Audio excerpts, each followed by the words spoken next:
Hi, well, here I am again, getting ready to test a mini Halfwood press. This is a special one. This is number 80, and it's special because it's black lacquered. Once in a while, I like to work with lacquer. Very seldom, but once in a while.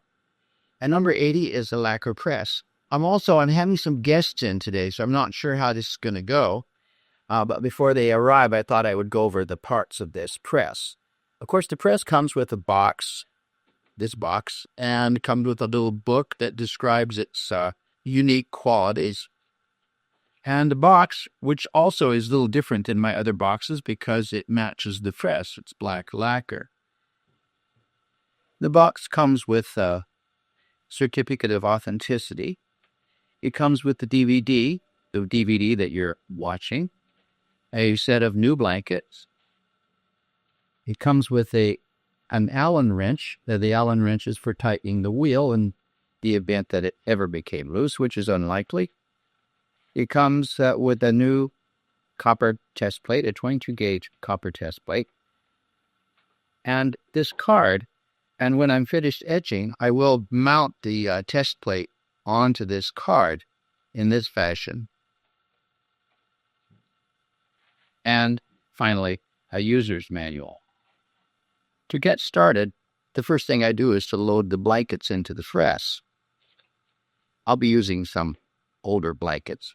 To start out, I tighten the pressure all the way down to the bed, tighten the top roller all the way down to the bed, and then I back it off to give clearance to the felt that I'll be putting it in. It takes about 12 half turns to get me enough clearance. That should be enough. And then I put the blankets in, the felts, and sizing catcher goes down first. Enough clearance, a little more clearance would be nice. And then with the blankets all the way to the end of the bed, I tighten it back down. And I keep the number of turns even because it's really important that the rollers be perfectly parallel with each other. I do it mostly by feel, but I began adding roller rulers to the sides so that people can use these little numbers and make sure that the roller ruler is lined up the same with the block on both sides of the press. Because there are roller rulers on both sides of the press.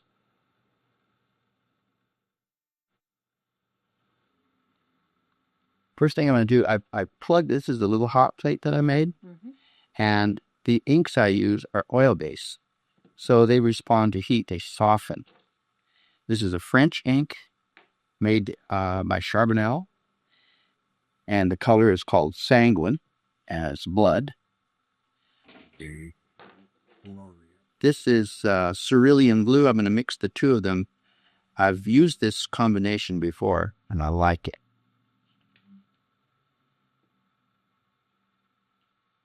I'll just roughly equal parts of the two colors.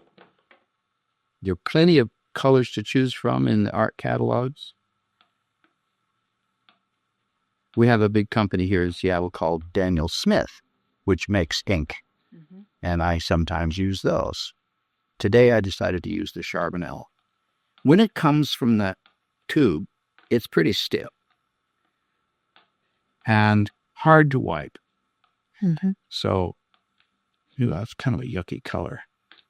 I think I'll put some more. Well, it's surprising. I thought it would be more purple toned. Yeah. Well, this will be okay. It'll be an earth color, like an umber. To make it softer, I will not only be warming it, I will also add a drop of this oil called burnt plate oil. The plate is textured, and it traps the ink in the texture, as you'll see. I'm going to warm this, as I said. It'll make it a little easier. We start with the fabric, Jenon. We start with the fabric. Wipe all over the plate.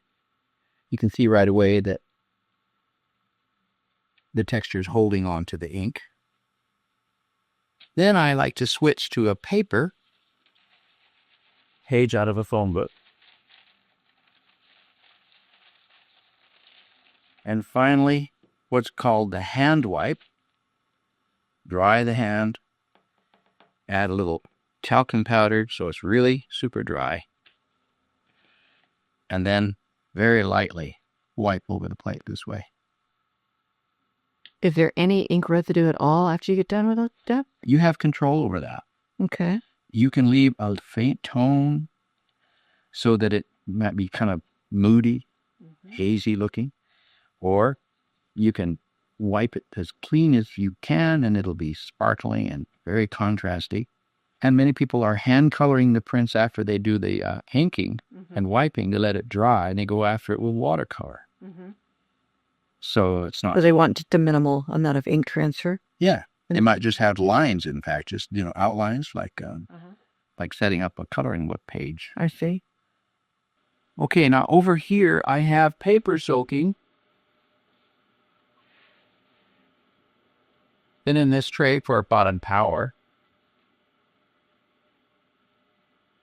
That makes it soft because it's going to go through the press. And I'm going to emboss the paper into the plate. So it has to be soft.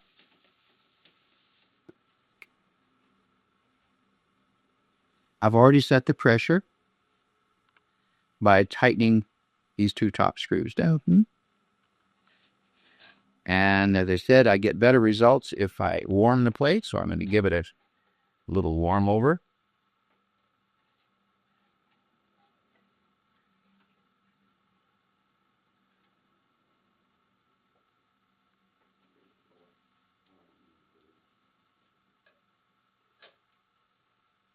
Jimmy, thank you.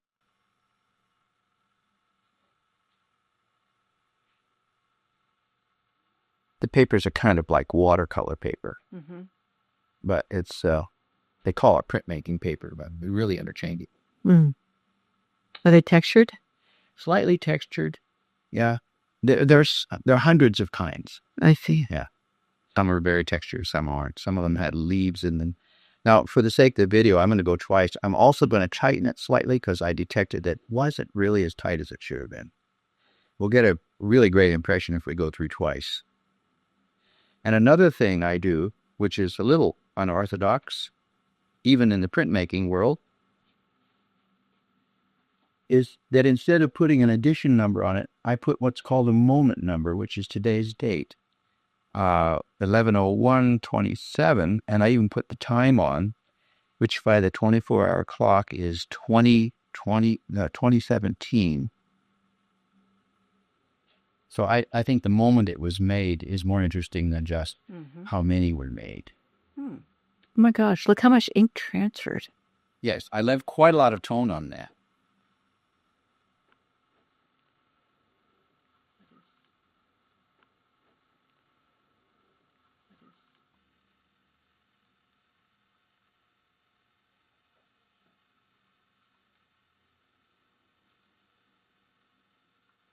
Great job. Turn that red.